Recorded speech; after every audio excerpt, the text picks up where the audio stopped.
해 주시옵소서. 예수님 이름으로 기도합니다. 아멘. 초대교회의 최고의 신학자요 사상가였던 어거스틴이 어느 황혼역에 바닷가를 거닐고 있었습니다. 그는 우주와 인간에 대한 사색에 사로잡혀서 걸음을 움직이고 있었습니다. 무한한 우주 그리고 조그만한 나, 그것을 생각하며 있습니다. 지금 어거스틴의 눈앞에는 장엄한 바다가 펼쳐져 있고 나라고 하는 조그마하고 미미한 것을 생각을 하면서 무한하신 하나님 앞에, 하나님의 이 피조세계가 이렇게 장엄하다면 그것을 만드신 무한하신 하나님 앞에 나의 존재는 무엇일까 고민하며 걸음을 걷고 있었습니다. 사람이 무엇이기에 죽겠어 그를 생각하시며 인자가 무엇이기에 죽겠어 그를 돌아보시나이까 라는 시편 8장 4절의 말씀을 되뇌이면서 해변을 걷고 있었습니다.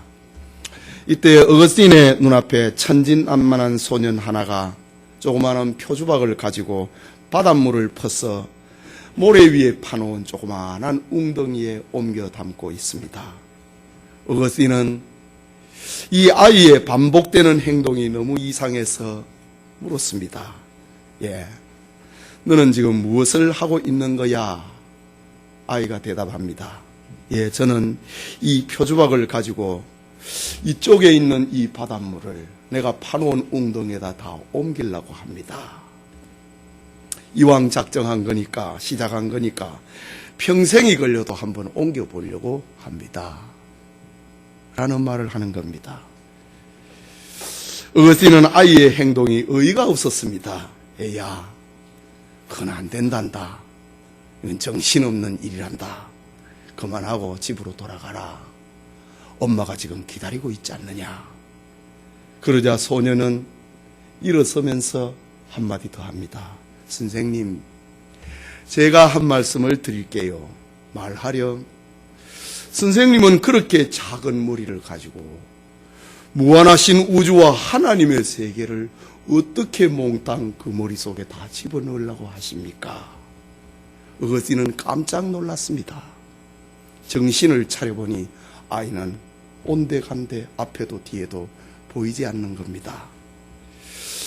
그러나 꿈인지 현실인지 정확하게 알 수 없는 이 충격적인 사건은 어거스틴으로 하여금 하나님의 주권 신학을 세우는 큰 계기가 되었다고 그의 고백록에 이렇게 표현합니다. 여러분, 오늘 우리는 지금까지 사도 바울을 통해서 들려주고 있는 구원의 메시지를 들었습니다. 로마서 1장에서 11장까지는 구원론을 알려주고 있는 교리편입니다. 우리의 구원에 관계된 신앙의 뼈대를 세우는 것이 1장에서 11장까지의 말씀입니다. 그리고 12장에서 16장까지는 생활, 곧 윤리편입니다. 오늘은 로마서 11장의 마지막 단락인 교리와 신앙 고백의 클라이막스입니다. 이것은 바울의 신앙 간증이고 그가 믿고 이해했던 하나님에 대한 시와 노래인 것입니다. 이 시간 하나님의 구원 계획 찬양, 무한하고 어마어마한 이 하나님의 구원 계획 찬양이라는 제목으로 로마서 강해 계속하고자 합니다. 말씀을 듣는 우리 모두에게 하나님의 구원 계획을 바울과 함께 찬양하는 시간 되기를 바랍니다.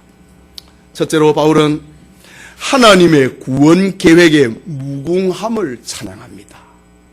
33절의 말씀입니다. 같이 읽읍시다. 깊도다 하나님의 지혜와 지식의 풍성하며 그의 판단은 헤아리지 못할 것이며 그의 길은 찾지 못할 것이로다 라고 기록합니다.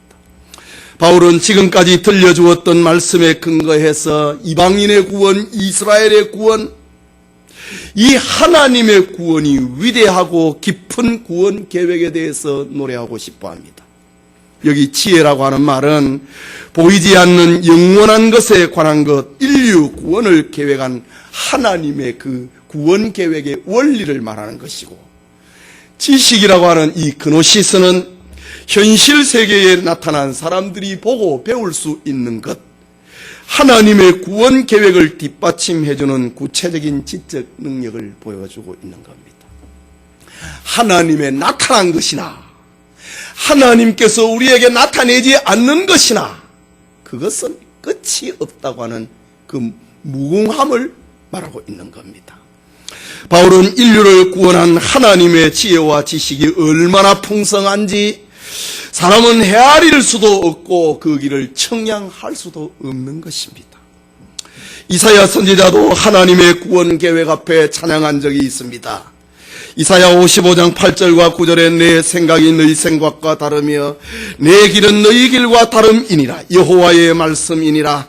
이는 하늘이 땅보다 높음같이 내 길은 너희 길보다 높으며 내 생각은 너희의 생각보다 높음이라.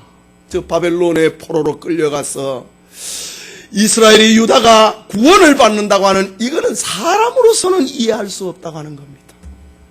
이사야 선지자도 하나님의 지혜와 지식의 풍성함을 그렇게 노래했던 것입니다.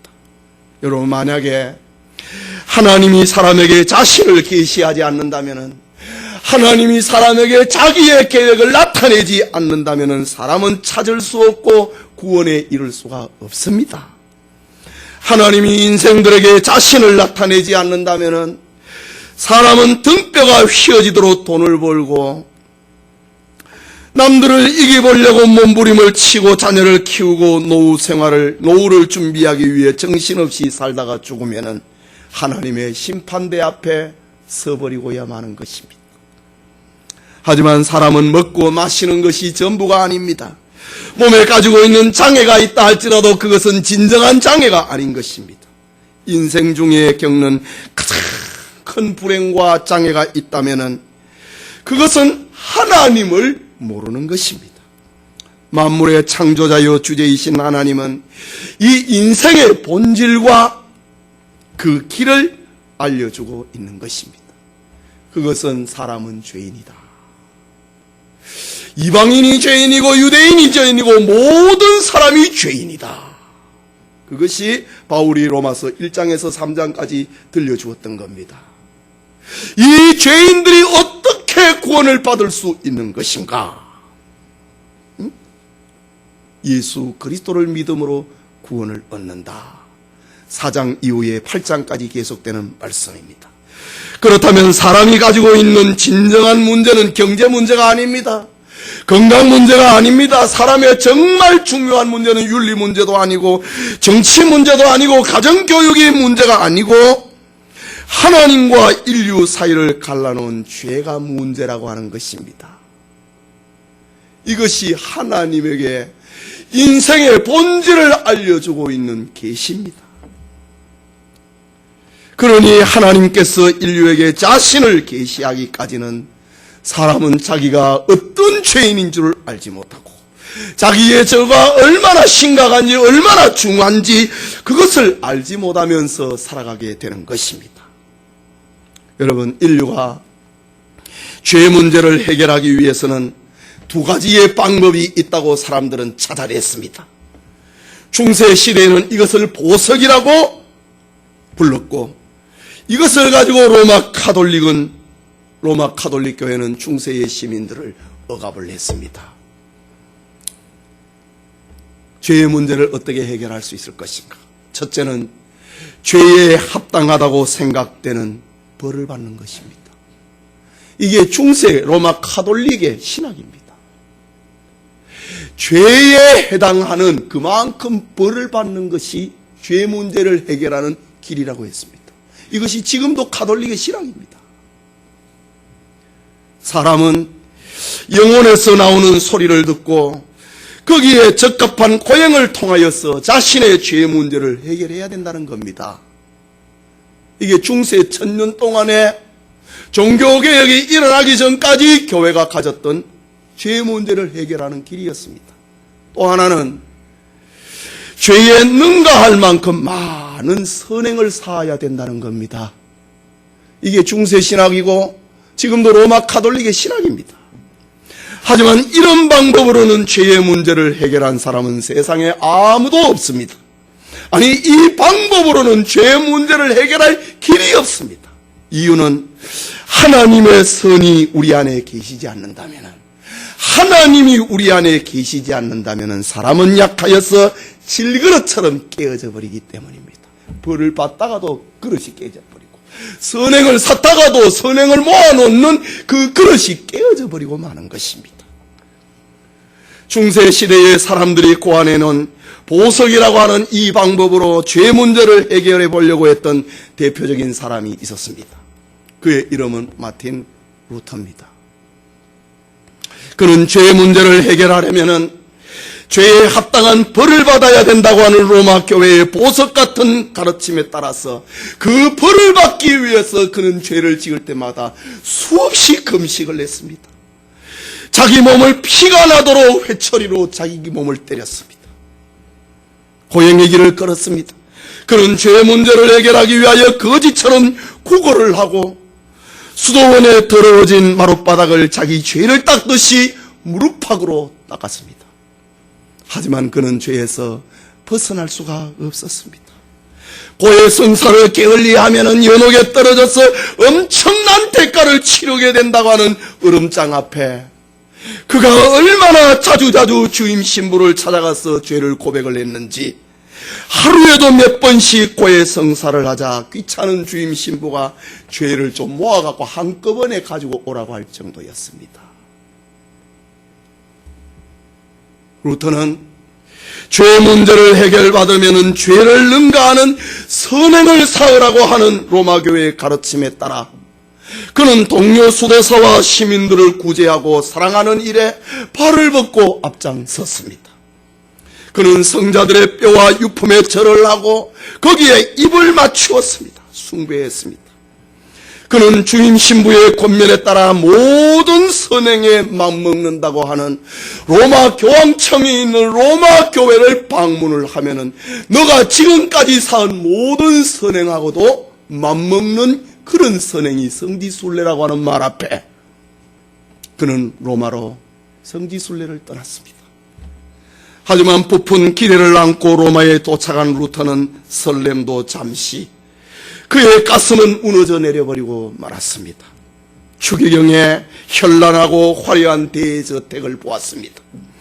교황과 사제들의 음행으로 태어난 수많은 사생아들을 보았습니다.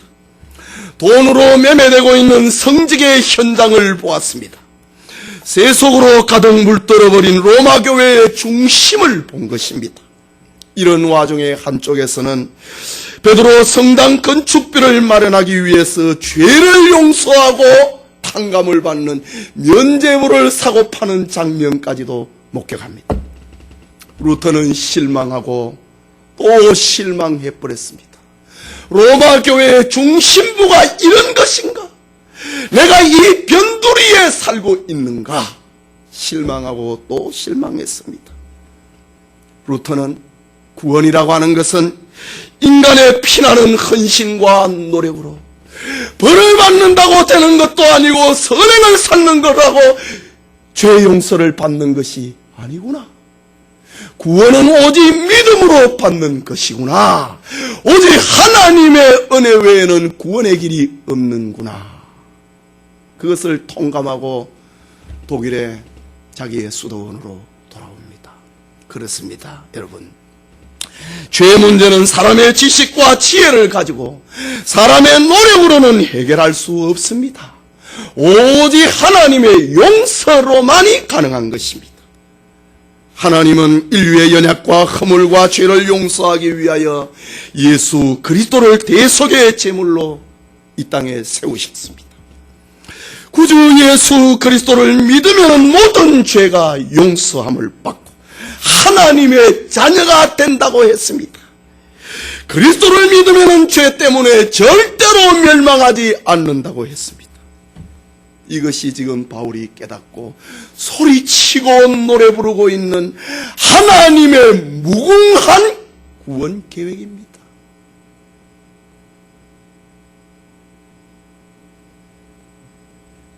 하나님의 구원 계획은 하나님의 계시 없이는 아무것도 모르고 아무도 모르고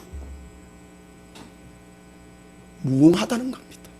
그래서 오늘 바울은 본문에서 하나님의 지혜와 지식은 부요하고 인류를 구원하는 유대인을 구원하고 이방인을 구원하고 있는 이 하나님의 지혜와 지식은 너무 풍부하고 그의 판단은 헤아릴 수 없고 그의 길은 사람이 찾을 수가 없다고 노래합니다.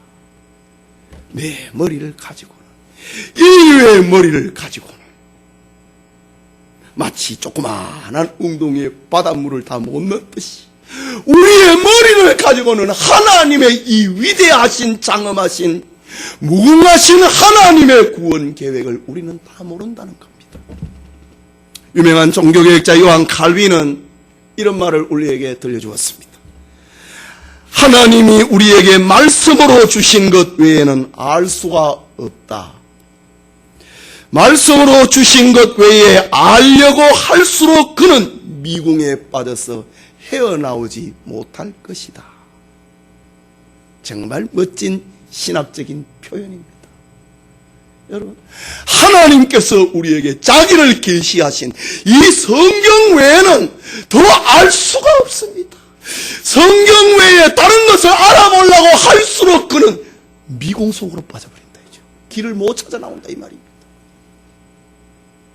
칼빈이 성경을 어떤 마음을 가지고 접근을 했는지, 칼빈이 하나님의 주권과 하나님의 구원 계획을 얼마나 위대하게 보았고 완벽하게 보았는지 그의 생각을, 그의 믿음을 보여주고 있는 표현입니다. 그렇다면 사람이 할 일이 무엇이겠습니까? 오늘 바울처럼 하나님의 구원 계획을 인정하고 감사하는 것입니다. 깊도다 하나님의 지혜와 지식의 풍성함이여 그의 판단은 헤아리지 못할 것이며 그의 길은 찾지 못할 것이로다. 하나님의 구원 계획을 찬양하는 것 외에는 우리가 할 수 있는 다른 길이 없습니다. 하나님 우리에게 자기를 나타내신 그것도 우리가 다 모르는데 다른 것을 알려고 하기 시작하면 그 시간부터 그는 미궁 속으로 늪으로 빠져버리고 마는 것입니다. 하나님의 구원 계획 앞에 이방인된 우리는 근신해야 되고 본방인 이스라엘이 회개하고 돌아오기를 기도하고 선교하고 순종해야 하는 것입니다. 이것 외에는 하나님의 구원 계획 앞에 우리가 달리 할 수 있는 것이 없다는 바울의 찬양입니다. 깨닫는 은혜가 있기를 소원합니다. 둘째로 하나님이 구원을 계획하신 하나님의 그 마음을 찬양하는 겁니다. 계획은 나타난 거지요.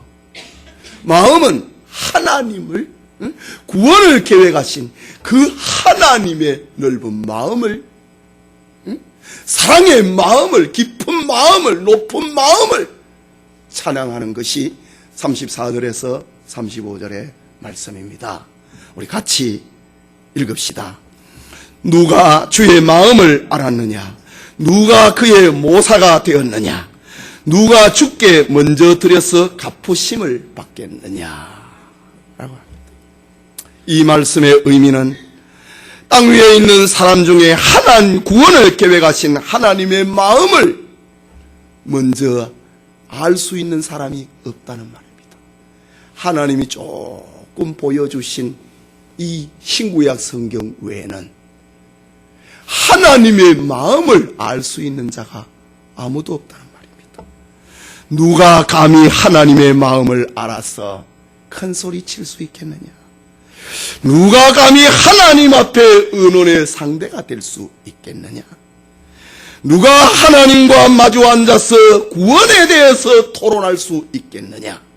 아무도 없다고 하는 말입니다.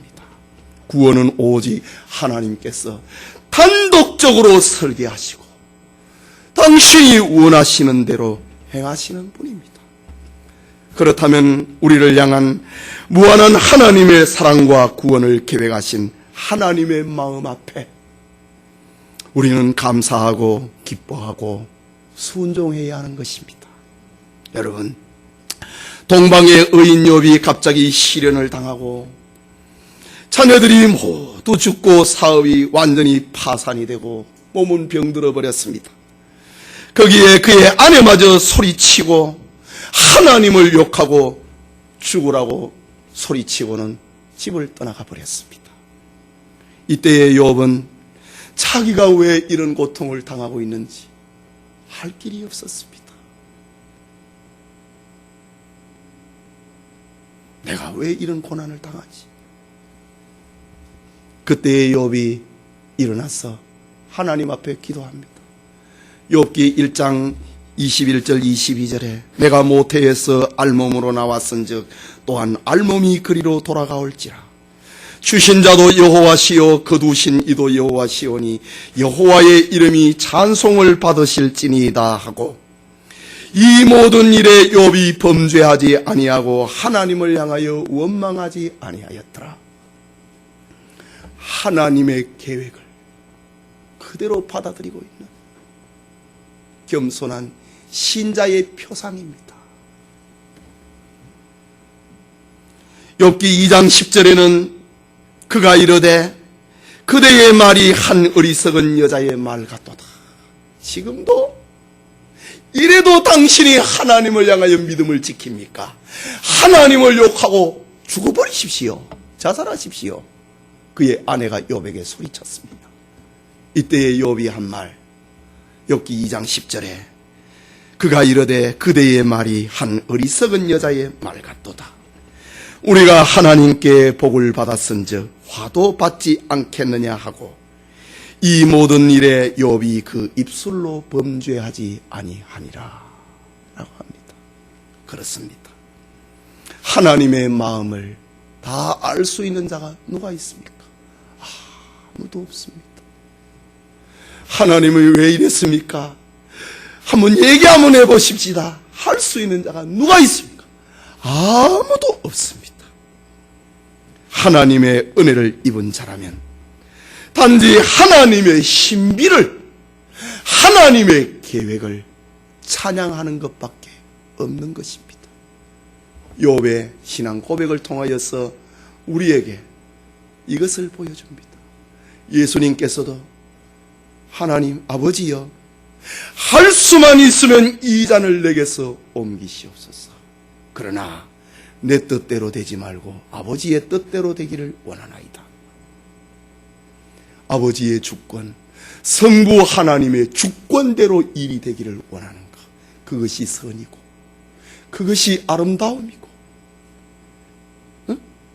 그것이 구원의 길이라고 하는 주님의 고백이었던 것입니다. 족장시대에 요셉을 보십시오. 요셉은 그의 나이 17살에 애굽의 노예로 팔려갑니다.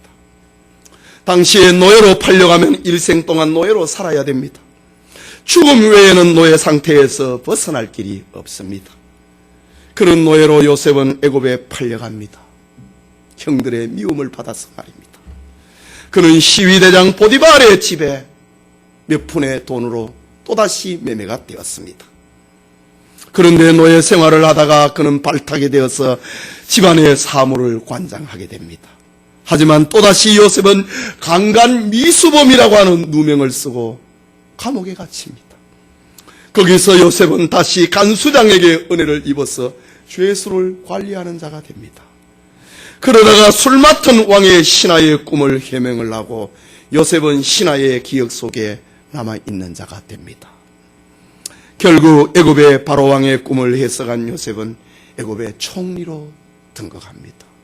정말 파란만장한 삶을 살아가고 있는 요셉의 모습입니다. 애굽과 근동 지역의 풍년이 7년이나 반복이 되었고 그 다음에 7년 동안 흉년이 계속이 될 때에 요셉을 팔았던 형들이 양식을 구하기 위하여 애굽으로 내려왔고, 지금 요셉이 앉아있는 보좌 앞에 엎드려서 양식을 좀 팔아달라고 구걸합니다. 높은 보좌에 앉아서 형들이 엎드려 무릎을 꿇고 있는 모습을 보고 그는 자기 감정을 억제를 하지 못하고 옆방으로 가서 통곡을 하고 울지 않은 것처럼 하며 돌아옵니다. 양식을 사러 온 형제들에게 요셉은 결국 자기의 정체를 밝히면서 오히려 위로합니다. 창세기 45장 5절에 당신들이 나를 이곳에 팔았다고 해서 근심하지 마소서, 한탄하지 마소서. 하나님이 생명을 구원하시려고 나를 당신들 앞서 보내셨나이다. 형님들이 나를 팔았다고 근심하지 마소서. 염려하지 마소서. 어쩌려고 우리가 지난날에 그랬을까? 한탄하지 마십시오. 형님들이 판 게 아니라 하나님이 나를 보낸 겁니다.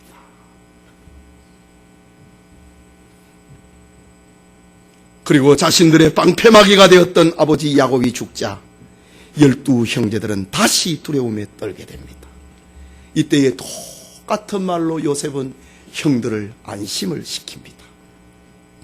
하나님의 계시를 통해서 하나님의 마음을 알게 된 요셉은 형님들이 날 판 게 아니고 하나님이 나를 보낸 것입니다 라고 합니다.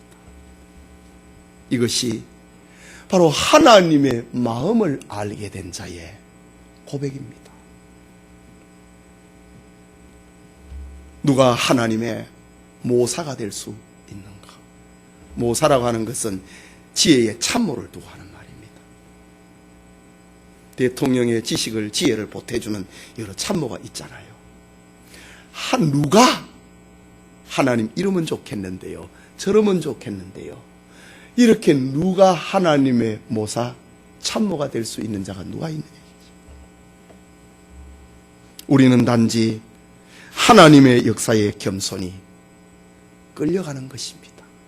딸려가는 것입니다. 따라가는 것입니다. 특별히 오늘 35절의 말씀을 보면은 누가 주께 먼저 드려서 갚으심을 받겠느냐, 이 말은 아주 신학적으로 중요한 말입니다. 인간의 의를 가지고는 하나님 앞에 그 갚을 수 없다는 말입니다.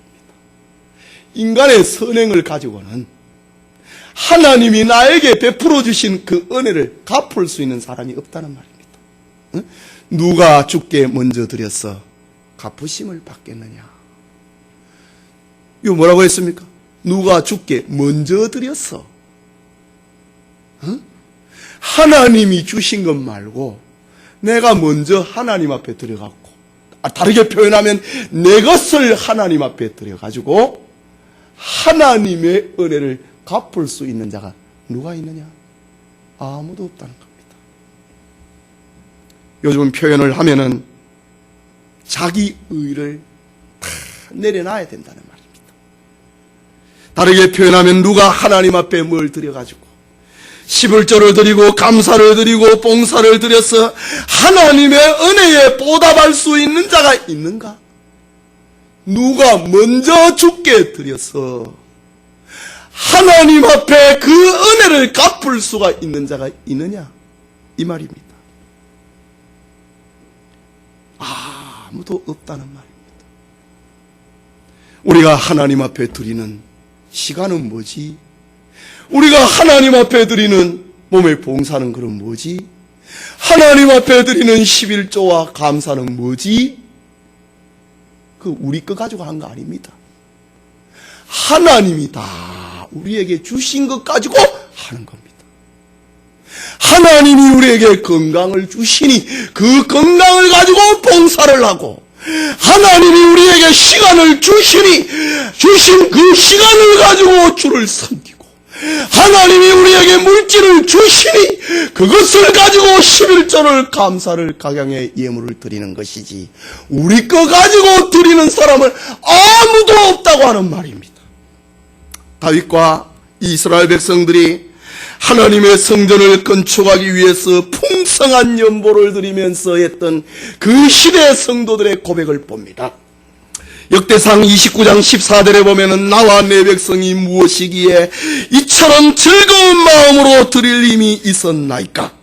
모든 것이 주께로 말미암아 사오니 우리가 주의 손으로 받은 것으로 주께 드렸을 뿐입니다. 이게 진짜 성도의 고백입니다. 여러분, 11조 가지고 하나님 앞에 내가 이만하면 됐지. 함부로 그래 생각하지 마십시오. 11조는 하나님이 나에게 주셨다고 하는 그 고백하는 겁니다. 하나님이 먼저 주신 것이지 내 거 가지고 한 거 아닙니다. 시간을 하나님 앞에 드린다. 몸의 본사를 드린다. 함부로 하나님 앞에 여러분의 의를 나타내려고 하지 마십시오. 하나님이 주신 시간을 가지고, 하나님이 주신 건강을 가지고 하나님 앞에 드렸을 뿐입니다. 이것이 지금 하나님의 주권을, 하나님의 은혜를 깨달았던, 지금까지 유대인의 구원, 이방인의 구원, 모든 사람이 죄인이었는데 하나님께서 이방인을 구원하셨고 하나님께서 장차 유대인을 구원하실 것이라고 하는 이 하나님의 구원 계획 앞에서 우리는 다 하나님으로부터 받은 것 가지고 했다고 하는 겁니다. 다 하나님의 은혜라고 하는 것입니다. 여러분이 가지고 있는 모든 것 다 하나님으로부터 온 것입니다. 우리가 하나님께 드리는 것은 모두 다 하나님 앞에 받은 것입니다. 내 거 가지고 한 게 아니고 하나님이 주신 것 가지고 하는 겁니다. 그러니 하나님 앞에 무엇을 해가지고 인정을 받겠다고 하는 말, 그 말 자체가 모순입니다. 우리는 하나님이 행하시는 그 주권적인 계획 앞에 아멘으로 응답을 하고 할렐루야 소리를 치면서 노래할 뿐인 것입니다. 감사하고 즐거운 마음으로 하나님, 한 주간 동안에 살았습니다. 한 달 동안 살았습니다.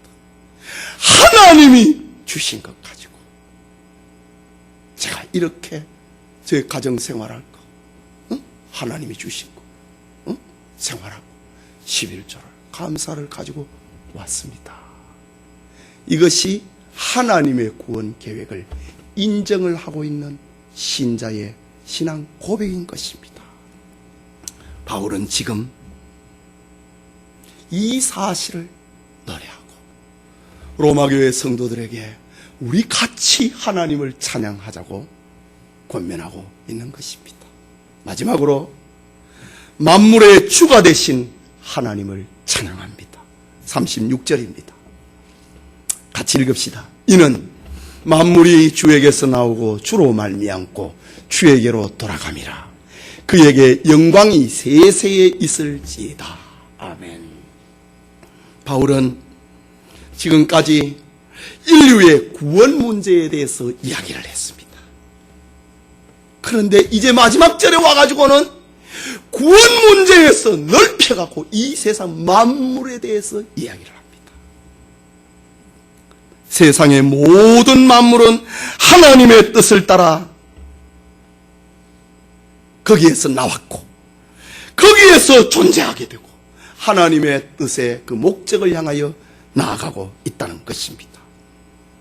역사의 흐름은 마치 물이 낮은 곳으로 향하여서 흘러가듯이 자연스럽게 하나님의 뜻에 따라서 흘러가고 있다는 것입니다. 사람이 아무리 이것을 거슬려 보려고 해도 결국 하나님의 그 뜻에서는 벗어날 수 없다는 것입니다. 지난날 사울이 예수님을 안 믿으려고, 예수님을 메시아로 인정하지 않으려고 기독 신자들을 박해했습니다. 그런데 하나님께서는 사울에게 말씀하시기를, 네가 가시채를 향하여 발길질을 하느냐, 네 발만 상한다. 여러분, 하나님의 구원 계획에는 그냥 흘러가는 것이지, 거기에 내 몸을 싣는 것이지, 거기에 거절해서 하나님의 계획을 돌려놓을 수 없다는 것입니다. 그렇기 때문에 사람의 지혜는 하나님의 뜻을 알고 그 역사의 흐름에 따라가야 되는 겁니다. 시편 37편 23절에서 25절에 보면은 여호와께서 사람의 걸음을 정하시고 그의 길을 기뻐하시나니 그는 넘어지나 아주 엎드러지지 아니함은 여호와께서 그의 손으로 붙드심이로다. 내가 어려서부터 늙기까지 의인이 버림을 당하거나 그의 자손이 걸식함을 보지 못하였도다 라고 했습니다.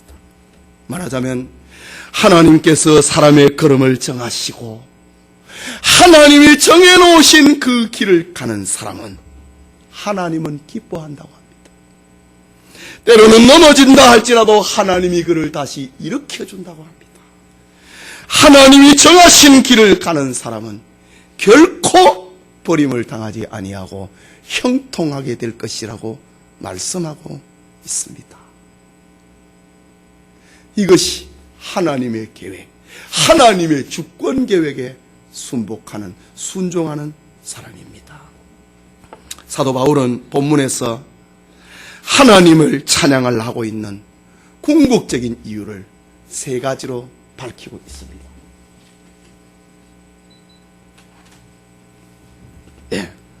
그 첫째는 만물이 주에게서 나오기 때문이라고 합니다. 36절을 보십시오. 이는 만물이 주에게서 나오고, 이 만물입니다. 지금 35절까지는 구원에 대한 이야기입니다. 이제 마지막 절에 와서는 모든 교리를 종합을 하는 마지막 한 절입니다. 이제는 구원 문제가 아니라 만물이라고 합니다. 만물이 하나님에게서 나온다 라고 합니다. 이거는 존재하는 모든 세계를 말합니다. 이 우주를 말합니다. 인간계를 말하고 있습니다. 영의 세계를, 영계를 말하고 있습니다. 물질의 세계입니다. 식물의 세계입니다. 광물의 세계입니다. 무생물의 세계입니다. 모든 만물을 총망라해서 하나님에게서 나왔다 라고 합니다. 이 말은 영원자존하신 하나님을 선언하고 있는 말입니다. 전능의 하나님을 알려주고 있는 말입니다. 절대 주권의 창조와 통치와 섭리를 알려주고 있는 말입니다. 인류의 구원과 모든 심판까지를 포함하고 있는 말입니다. 그렇기 때문에 만물이 주에게서 나왔다고 하는 이 말은 무신론을 심판하는 말입니다. 유물론을 심판하는 말입니다. 우상숭배를 심판하는 말입니다. 주님에게서 나왔는데 누구에게 가서 엎드려 있느냐. 만물이 주에게서 나왔다고 하는 이 위대한 말은 구원이 하나님에게서부터 나왔다고 하는 말입니다. 성경의 기원을 찾아볼까요? 가인의 길이 하나님에게서 나온 것입니다. 하나님이 이렇게 계획했는데 가인이 돌발 행동을 해갖고 아벨을 죽였다? 이거는 하나님의 계획 속에 있는 게 아니야. 천만의 말씀. 그 위대하신 하나님의 계획 속에 가인의 길도 거기에 담겨져 있었습니다. 우리가 왜 그랬을까? 우리는 그 길을 다 못 찾아갑니다. 그렇게 들어갈수록 미궁 속으로 빠져버리고 만다고 합니다. 아벨의 길이 죽임을 당하였던 순교하였던 더 나은 예배를 드리려고 하다가 죽었던 아벨의 길이 하나님에게서 나왔다는 말입니다. 야곱의 길이 하나님에게서 나왔고 예서의 길이 하나님에게서 나왔습니다. 하나님이 야곱은 선택하시고 야곱은 버렸다. 하나님에게서 나온 것입니다. 그러므로 역사라고 하는 것은 절대로 우연의 결과일 수 없는 것입니다. 역사는 목적을 향하여서 하나님에게서 나오는 것이 어디로 간지 모르겠다 이게 아닙니다. 목적을 향하여서 하나님에게서 나왔다. 여러분, 여러분의 가정이, 여러분의 자녀가, 여러분의 아픔이, 여러분의 슬픔이, 여러분의 애탐이 다 하나님에게서 나온 것임을 깨닫기를 바랍니다. 하나님에게서 나와야 치료 방법이 있다고요. 둘째는 만물이 주님으로 말미암아 이루어집니다. 주에게서 나왔다고 하는 것은 기원을 말하는 것이 만물입니다. 모든 것입니다. 주로 말미암는다고 하는 것은 그걸 통로를 말하고 있는 겁니다. 하나님의 계획이라고 하는 큰 강을 벗어나는 이가 없다는 말입니다. 역사를 시작하신 하나님인 동시에 자신이 역사를 진행을 시키는 주인이라는 말입니다. 하나님은 영원한 역사와 만물의 주인이 되십니다. 하나님이 일으킨 역사의 현장, 그 역사의 내용, 역사의 중심, 그것은 구원입니다.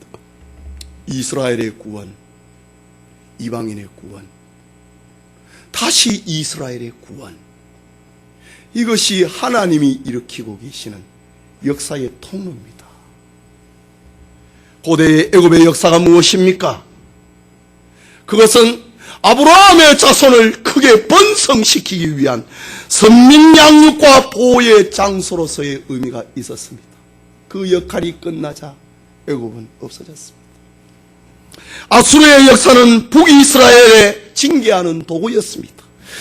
바벨론은 남조 유다의 정치의 도구로서의 의미가 있었습니다. 페르시아는 선민 해방의 도구로서의 의미가 있었습니다. 헬라는 흩어진 선민들이 신화국의 회당운동을 위하여 존재하였고 언어를 통일시키고 문화를 통일시키는 데 존재했던 겁니다. 로마 제국은 그야말로 그리스도를 십자가에 못 박고 복음이 세계로 향하여 퍼지는 그것을 위하여서 로마는 존재했던 것입니다. 세계를 하나로 만들어버리니까 전도자들이 가기 얼마나 좋습니까? 여권을 바꿀 필요도 없고 비자를 새로 받을 필요도 없습니다. 로마 시민이면 제국 어디에든지 가는 겁니다. 그렇다면 이 세상에 존재하는 모든 만물들은 하나님의 구원 역사를 전달을 하는 통로라고 하는 사실입니다. 구원 역사는 오늘의 교회를 통하여 나타납니다. 그렇기 때문에 교회는 이 세상 역사의 중심입니다. 교회는 세상의 내용입니다. 세상의 의미입니다. 세상이 존재하는 가치입니다. 교회는 세상에 존재하는 목적입니다. 그러니 세상 정부는 교회를 귀하게 여겨야 됩니다. 교회를 멸시하고 교회를 무시하면 그 정부는 설 수가 없습니다. 이것이 만물이 주로 말미암는다. 하나님의 구원 계획을 실어 나르기 위해서 이 만물은 존재한다 라는 겁니다. 마지막으로 만물은 주에게로 돌아간다고 합니다. 이것은 만물의 궁극적인 목표가 하나님이라는 사실입니다. 우리 가운데 하나님 앞에 서지 않을 자 아무도 없습니다. 만물이 주에게로 돌아간다고 했으니까. 이 인류 가운데 하나님의 심판대 앞에 서지 않을 자가, 숨을 자가 아무도 없습니다. 만물입니다. 사람뿐만이 아니라 만물입니다. 모든 영적 세계까지, 귀신과 사탄까지 다 포함하는 겁니다. 하나님 앞에 서게 된다. 그렇기 때문에 이 만물의 역사는 영원한 게 아닙니다. 유한합니다. 하나님 앞에 선다. 그만 달려라. 그만해라. 그거 하실 리가 하나님입니다. 그만 살아라. 그만해라. 오늘 낮에 설교에 아말레가 그만해라. 하나님에게로 돌아가 하나님 앞에 섭니다. 성경은 분명하게 하나님에 의해서 저녁이 되고 아침이 되었다. 성경은 개인의 수명의 종말을 말합니다. 향수하고 죽었더라. 몇 살을 향수하고 죽었더라. 그만 살아라. 그 조상에게로 돌아갔더라. 그만 살아라. 성경은 역사의 종말을 알려주고 있습니다. 내가 알파와 오메가다 라고 말합니다. 그래서 역사는 수없는 흥망성쇠를 거듭하였지만은 아무도 그 누구도 그 무슨 이유로도 사람이 영원한 왕이 됨을 하나님은 허락하지 않았습니다. 그래서 사람에게는 종말의 날을 줄 것입니다. 하나님이 이 역사를 마치는 날, 참되고 본질적인 의미는 택한 사람 구원이다. 이방인 구원이 충만해지면은 이스라엘의 구원이 열릴 것이다. 이방인의 구원받기로 작정된 자의 충만, 유대인의 충만이 이루어지면은 하나님의 택한 백성의 구원이 완성되면은 이 지구촌의 역사를 이제는 그만하자. 그것이 우리가 땅으로 밟고 있는 이 지구촌의 미래입니다. 만물이 하나님에게서 나오고 하나님으로 말미암고 하나님에게로 돌아간다. 이것은 구원에서 그 절정을 이루고 있는 것입니다. 이 만물이라고 하는 큰 흐름에 그 중심축을 흐르고 있는 것은 구원에 대한 이야기입니다. 구원이 완성되면은 하나님 이제 끝냅니다.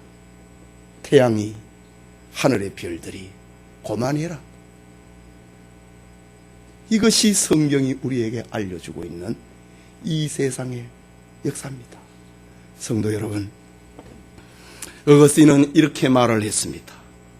믿음은 보지 못하는 것을 믿는다. 그 결과로 믿는 바를 보게 된다.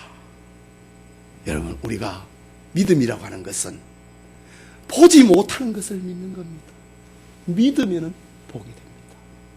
믿으면은 이 세상에서도 보게 되고, 이 세상에서 다 못 보면은 천국에 가서 보게 되는 겁니다. 이것이 어거스틴의 하나님 주권 신앙입니다. 이것이 오늘 바울이 하나님의 구원을 찬양하고 있는 그의 노래입니다. 여러분, 다 알지도 못하고 다 알 수도 없고, 아니 다 알 필요도 없습니다. 내용은 세월이 흘러가면은 경험을 통하여서 조금씩 느끼게 되고 깨닫게 됩니다. 그리고 천국에 가면은 그 영원한 구원을, 하나님의 구원 계획을 배워가고 알아가게 될 것입니다.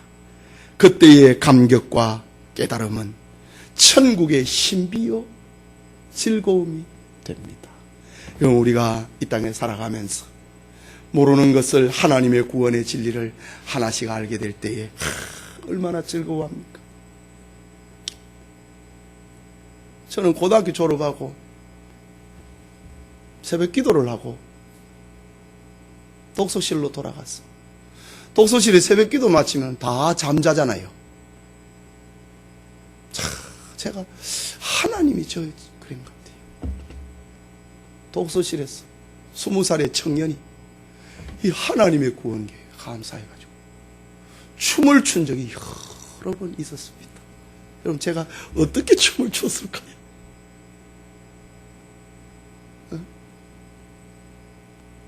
하나님의 그 구원과 사랑을 알아가면 절로 춤이 나옵니다.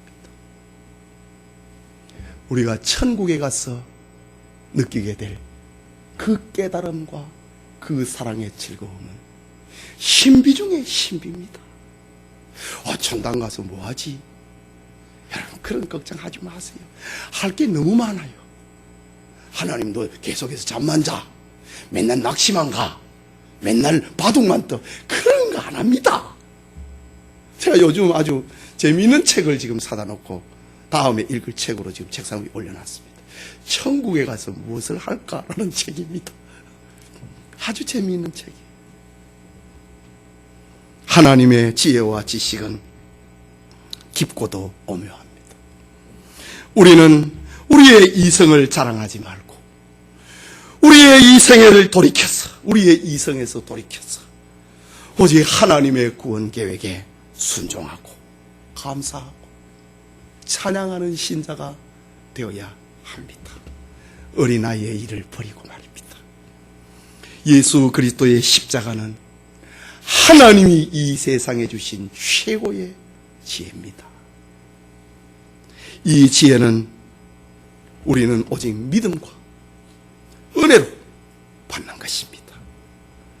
여러분, 세상의 모든 것이 하나님으로부터 왔고, 시간도 태양도 물질도 다 하나님에게서부터 왔고, 우리 역시 주님에게서 나오고 주님으로 말미암고 주님에게로 돌아가야 될 존재입니다. 설교 끝날 때 다 됐습니다.